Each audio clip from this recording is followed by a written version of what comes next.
आप देख रहे हैं एबीएन महाराष्ट्र। मैं हूं आपके साथ मुनीर आरिफ खान।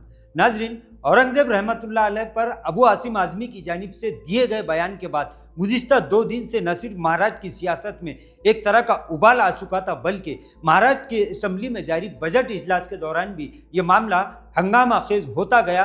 गुज़िश्ता 2 दिन से महाराष्ट्र असम्बली में अबू आसिम आज़मी के इसी बयान को लेकर हंगामा जारी है। गुज़िश्ता दिन ही महाराष्ट्र के नायब वज़ीर आला एकनाथ शिंदे ने इस बात का इजहार किया था कि अबू आसिम आज़मी ने जिस तरह का बयान और जिस तरह की तारीफ औरंगजेब रहमतुल्लाह अलैह के ताल्लुक से दी है, वो उस पर उनके खिलाफ ज़रूर कार्रवाई की जाएगी, क्योंकि उनकी वजह से महाराष्ट्र के आवाम के धार्मिक भावना को ठेस पहुंची है, मजहबी जज्बात मजरूह हुए। नाजरीन, आज एक बड़ी खबर निकल कर ये सामने आ रही कि महाराष्ट्र असम्बली के बजट इजलास से हुकूमत की जानिब से अबू आसिम आज़मी को इस बजट इजलास तक महाराष्ट्र असम्बली से सस्पेंड किया जा चुका है। इन्हें सज़ा के तौर पर महाराष्ट्र असम्बली के बजट इजलास के पूरे इजलास के लिए सस्पेंड किया जा चुका है। इस कार्रवाई पर अबू आसिम आज़मी ने सख्त नाराज़गी का इजहार करते हुए कहा कि उन्होंने ना ही महाराष्ट्र असम्बली में किसी की तारीफ की और ना ही किसी के खिलाफ बयान दिया। जो भी बात हुई वो असम्बली के इहाते में हुई, लेकिन इसके बावजूद उनके खिलाफ इतनी बड़ी कार्रवाई की गई। आज मुझे असम्बली से खबर मिली कि मुझे इस बजट सेशन पूरे सेशन के लिए सस्पेंड कर दिया गया है। मेरी तबीयत ख़राब है, ज़ुकाम मुझे हुआ, मैं असेंबली गया नहीं था। 2 दिनों से मेरे खिलाफ बहुत आंदोलन चल रहा है। मुझे तज्जुब है कि मैंने असेंबली के अंदर कोई ऐसी बात नहीं किया। मैंने बाहर कुछ प्रेस वालों के किसी सवाल के जवाब में वो बातें बोल दी जो इतिहासकारों ने, हिस्टोरियन ने जो लिखी हैं बातें, जो रोज़ाना कॉलेजेस में, स्कूलों में, बड़ी मीटिंगों में जा करके वो हिस्टोरियन लोग बच्चों को बताते हैं, वही बातें मैंने बोल दी। तो इसके ऊपर इतना बड़ा गुनाह कि मुझे सस्पेंड किया गया। और मैंने असेंबली का सेशन चले, बजट सेशन है, कारपोरेशन इलेक्शन नहीं हुआ है, तो लोगों को काम रुके हुए हैं, तो मैंने यहाँ तक ये कह दिया कि भाई मैंने जो कहा बोला है, मैं अपनी बातों को वापस लेता हूँ। इसलिए मैंने कोई गलत चीज़ बोला नहीं था, लेकिन फिर भी वापस लिया मैंने कि सेशन चलता रहे, ये सब प्रॉब्लम नहीं हो। मैं अब जो है मैं पूछना चाहता हूँ महाराष्ट्र सरकार से कि क्या दोहरा कानून चलेगा यहाँ पर। प्रशांत कोलरकर साहब ने और राहुल शोलापुरकर साहब ने छत्रपति शिवाजी महाराज को कैसे अपमानित किया है, कि कैसे कैसे अल्फाज बोले हैं। मैं अपने मुंह से वो चीज़ें अपने महापुरुषों के बारे में इनके कही हुई बातों को दोहराना भी अपने की शर्मिंदगी महसूस करता हूँ, लेकिन उस पर उनको जेल नहीं, उनको कुछ नहीं हुआ। अब मैंने एक चीज़ बोला जो इतिहासकारों ने बोला था, उसके ऊपर इतना बड़ा एक्शन।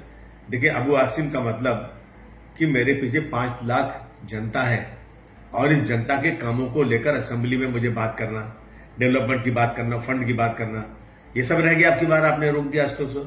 मैं समझता हूँ कि ये सस्पेंशन जो हुआ है ना, इस पर दोबारा गौर करना चाहिए। कहीं ना कहीं इसमें ज्यादती हो रही है मेरे साथ, गलत कानून के मुताबिक नहीं, अपनी मनमानी हो रहा है ये। मैं ज़रूर वकीलों से बात करूंगा, कोर्ट में जाऊंगा, पहले अपने स्पीकर साहब के पास जाऊंगा कि आप न्याय कीजिए। मुझे अफसोस है इस बात का कि किसी इतिहासकार की कही हुई बात के ऊपर निलंबन कर दिया गया और कुछ लोग खुलेआम उन महापुरुषों के बारे में कैसे कैसी बातें कर रहे हैं। न उनकी किताब को बैन किया गया है, न उन पर कोई केस किया गया है। क्या है ये?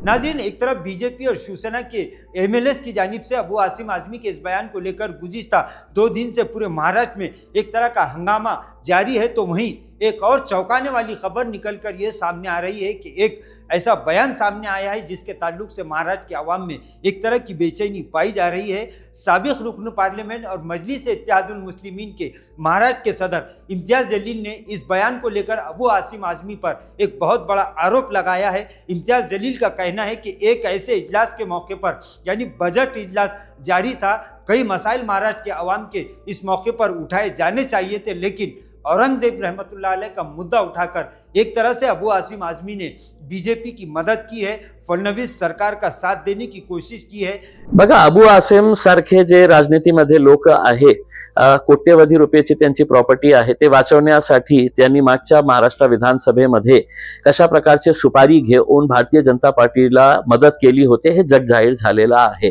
आता पुन्हा जेव्हा भारतीय जनता पार्टी आणि त्याची सरकार अडचणीत आली होती आणि महाराष्ट्र विधानसभेचा पहिला दिवस होता, अनेक मुद्दे होते भारतीय जनता पार्टीला आणि सरकारला घेरण्यासाठी, तर अशा वेळी हे माणूस महाराष्ट्र विधानसभेचा पहिला दिवस येतो आणि मुद्दा काय काढतो? औरंगजेबचा मुद्दा काढतो।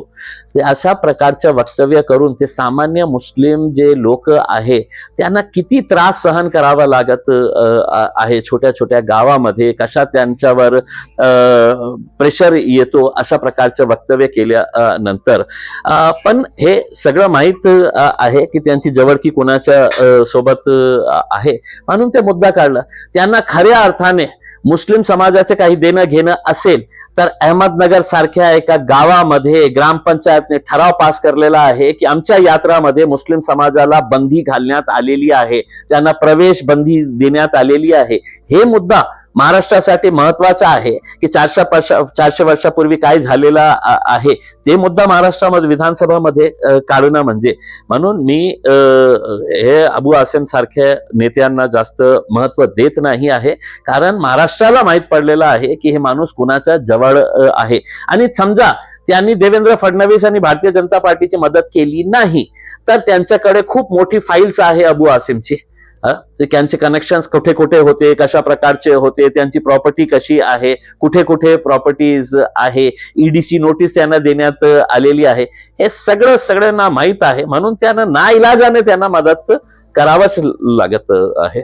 इम्तियाज जलील की जानिब से इस तरह का आरोप समाजवादी पार्टी के एमएलए अबू आसिम आजमी पर लगाया गया है, जिसके बाद नाजरीन अब एक नई सियासी बहस छिड़ चुकी है। समाजवादी पार्टी के तमामी नेताओं की जानिब से इम्तियाज जलील के इस बयान की शदीद मुखालफत की जा रही है। अब देखना ही है कि अबू आसिम आजमी इम्तियाज जलील के इस आरोप का क्या जवाब देते हैं। नाजरीन, आज के लिए बस इतना ही, फिर मुलाकात होगी कुछ नई वीडियो के साथ। तब तक के लिए हमें इजाज़त दीजिए। अल्लाह हाफिज़।